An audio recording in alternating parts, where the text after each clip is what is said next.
I don't know if any of you have any seats, but if you have a seat, please take them. I once said that when I first became president, and they said, Biden is so slow he doesn't realize there are no seats out here. Anyway, thank you, Mark, for the introduction. I appreciate it very much. Your company's commitment to building, as you put it, is a vibrant semiconductor ecosystem in the United States. That's what we're doing with your help. Thank you to everyone at TSMC, especially Morris Chang, who founded this company in 1987 and grew it into a global giant. But the most significant thing about him is his wife, Sophie. I tell you, believe it or not, Sophie worked in my first senatorial campaign when I ran for the Senate.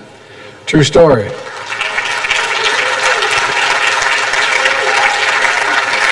So I owe an awful lot to this company.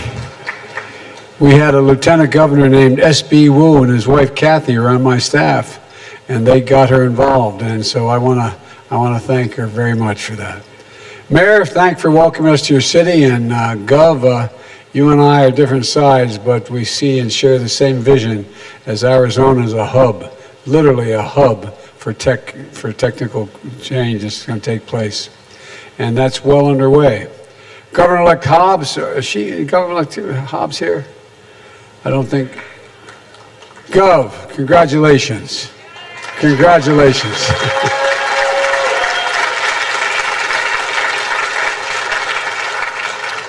Well, I tell you what, you're starting off in the right place. This is going to be an incredible asset to the state of Arizona. A special thanks to the incredible Arizona Democratic members of Congress who flew out with me today from Washington. Senator Kelly, you deliver for Arizona every single day, including on the CHIPS and Science Act, which will bring jobs to this state and would not be law without you. And that's not hyperbole. Arizona is lucky to have you fighting for them for the next 6 years. And Gabby Gifford, a great friend, is here as well. When I gave Gabby the Presidential Medal of Freedom this summer, I said she was one of the most courageous people I've ever known.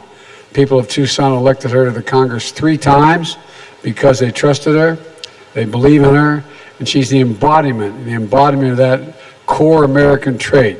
Never, ever, ever, ever give up, and she never does.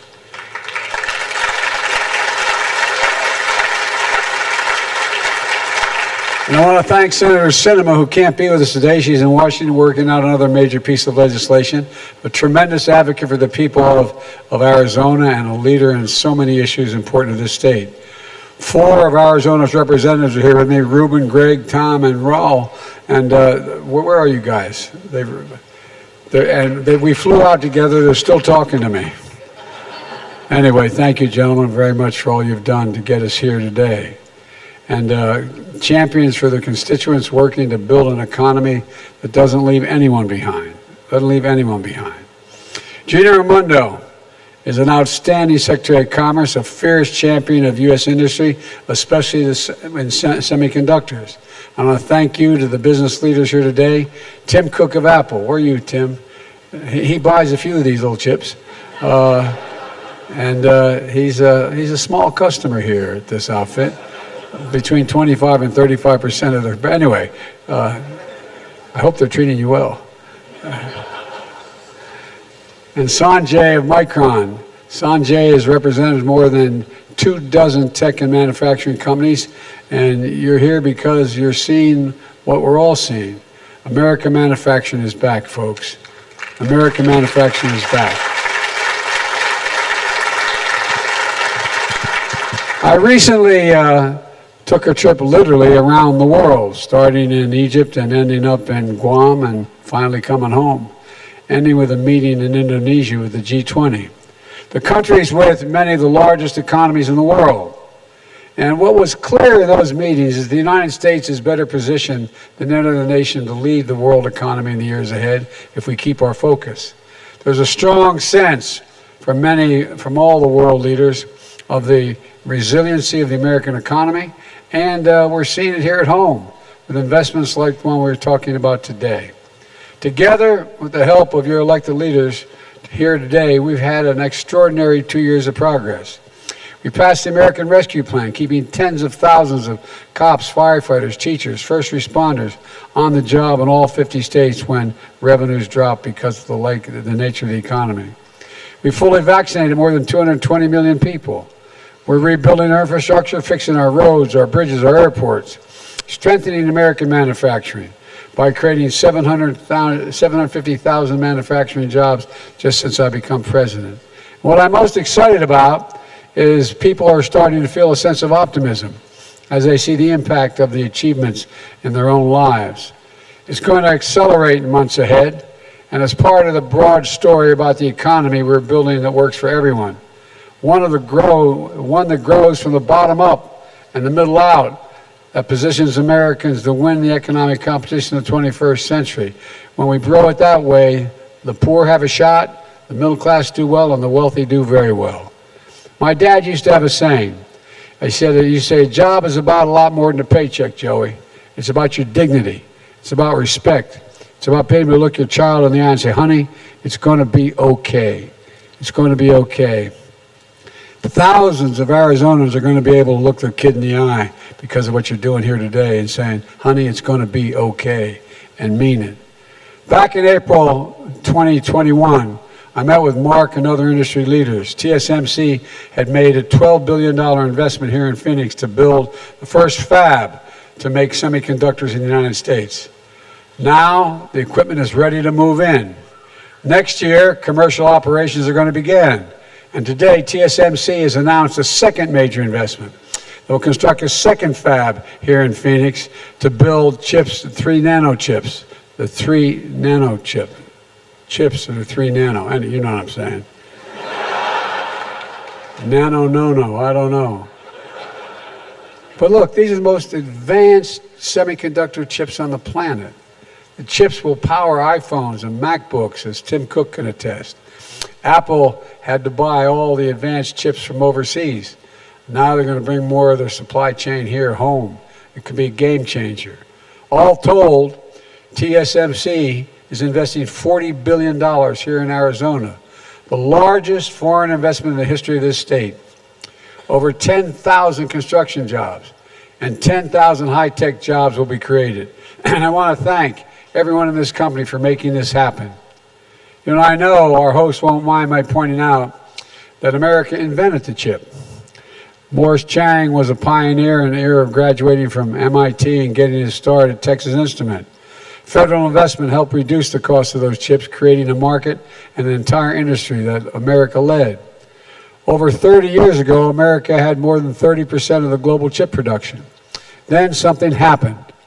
American manufacturing, the backbone of our economy, began to get hollowed out. Companies moved jobs overseas. Today we're down to producing only around 10% of the world's chips, despite leading the world in research and design of new chip technologies. But folks, where is it written? Where is it written that America can't lead the world once again in manufacturing? I don't know where that's written, and we're proving it can. Not just here in America. Micron is investing $100 billion to build semiconductor factories in Syracuse, New York. Intel is investing $20 billion to do the same in Ohio. IBM is investing $20 billion in Poughkeepsie, New York. I just went up there. These investments are helping us build and strengthen the supply chain here in America. I want to be clear. As we build a stronger supply chain, our allies and partners are building alongside us as well. Some of the companies here today are customers that are going to buy these chips made here. Some are suppliers that are going to help make these chips. And they all depend on a strong supply chain. That's why what we're doing here in Arizona matters across the country and around the world. Folks, as we see here in Phoenix, the United States is a top destination for companies across the globe looking to make investments because we have a world-class, highly skilled, committed workforce, union labor. And you can clap for that. More than 3,000 union workers, most highly trained and best in the world, are helping build this fab. The second fab will be built with union labor as well, and we're working with companies, community colleges, technical schools, universities, union-led apprentice programs and training programs. I've had a conversation with the Business Roundtable, all the major chambers of commerce. The reason why business should be hiring union folks, if you don't mind my saying, is simple. They're the best in the world. We're the single greatest technicians in the world. We're the best laborers in the world. And you build the best products. But you don't just decide that you want to be a pipe fitter or electrician like most people think. It takes 4 or 5 years of hard work as an apprentice. It's like going to college. You're the best trained workers in the world, and Wall Street didn't build this country, although there's a lot of good folks there. The middle class built the country, and unions built the middle class. As I said, we're making a once-in-a-generation investments in our nation's roads, bridges, railroads, ports, airports, lead-free water systems, high-speed internet. The biggest investment in American infrastructure since Eisenhower's interstate highway system. And here in Phoenix, we're building a new taxiway for Sky Harbor Airport to cut down how long planes wait to take off and arrive at a gate after landing. We're making flying in and out of Phoenix smoother and more economic. We're building a pedestrian bicycle bridge across the river in South Phoenix, extending light rail to connection families in South Phoenix with jobs and opportunities downtown. Down the road in Buckeye, Core Power is making lithium-ion batteries to power electric vehicles and electric grid storage. It's a $1.2 billion investment. It's going to create thousands of good manufacturing jobs, 90% of which don't require a college degree, and yet you get a good wage.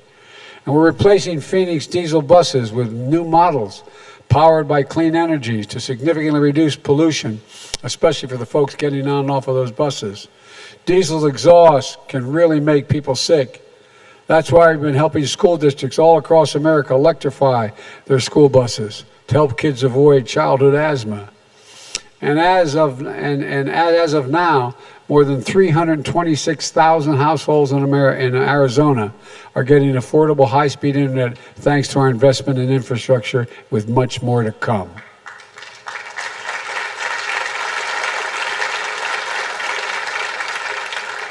When Arizonans see the big picture, in your hometowns, cranes going up, shovels in the ground, workers with hard hats, I want you to feel the way I feel. Pride. Pride. We can do, what we can do together is just anything, virtually anything. Folks, here's the bottom line. Our approach to building the economy of the future is from the bottom up and the middle out, and it's working. We've added jobs every single month of my presidency, 10.5 million new jobs, 750,000 of them manufacturing jobs. Exports are up, which means we're making things here in America and shipping the products overseas rather than shipping the jobs overseas to make things overseas and bring them back home. And we have much more to do. All this is why the economy grew 2.9% last quarter. And now inflation at the grocery store is coming down. Prices of things like clothing, televisions, appliances are going down. And there's good news for the holiday season. Gas prices have fallen below the levels they are before Putin's invasion of Ukraine. It's going to take time to get inflation back to normal levels as we keep our job market resilient. We could see setbacks along the way, to state the obvious. But we're laser focused on this. And all the hard work is making a real difference for people, including folks right here in Arizona, like Patricia McKinley, who owns her own small trucking business here in Phoenix. She has 5 employees. The pandemic hit her company hard. But these new infrastructure projects for Arizona mean more work for her and her team, a chance to grow her business, to secure her business. And Paul Sorosa, who grew up picking seasonal produce here in Arizona, his parents believed in education. So Paul went to college and studied business. He launched a cleaning business. Now he has over 100 employees in his company. TSMC is now his biggest customer. And now they're expanding into Phoenix. Paul will be hiring a lot more workers. These are countless stories like these across the country where people are benefiting from what you all are doing. People working hard every day, never giving up, seizing every opportunity they can to get ahead. That's who this is about. Folks like Patricia and Paul. And they're why I'm unapologetic about fighting for American workers and getting the economy to work for working people. Let me close with this. It's been a rough few years for hardworking Americans. for businesses as well.